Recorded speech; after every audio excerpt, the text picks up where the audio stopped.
Ayol kishiga 40 hunarami oz deyishganidek, Kelinoy Najmiddinova uy, ish va jurnalistikadan ortgan vaqtda yana o'ziga hunar topdi.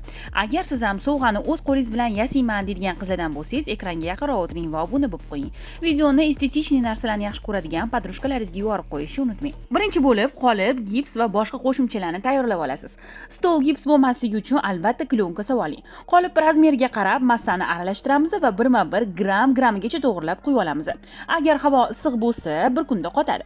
Idishlarni qolipdan ajratayotganda ehtiyotkor bo'lasizlar, chetlari sinib ketishi mumkin. Idishni qolipdan ajratishingiz bilan shunaqa narsalarni o'z qo'lingiz bilan yasaganingizdan ko'rib xursand bo'lib ketasiz.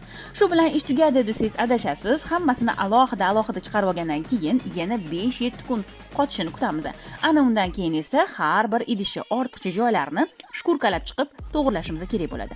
Agar chang allergiyangiz bo'lsa, albatta maska taqib olishni sizdan chiqarmang. Tekislash ishlari tayyor bo'lgandan keyingi va oxirgi ishimiz esa har bir idishlarni alohida laklab chiqish bo'ladi.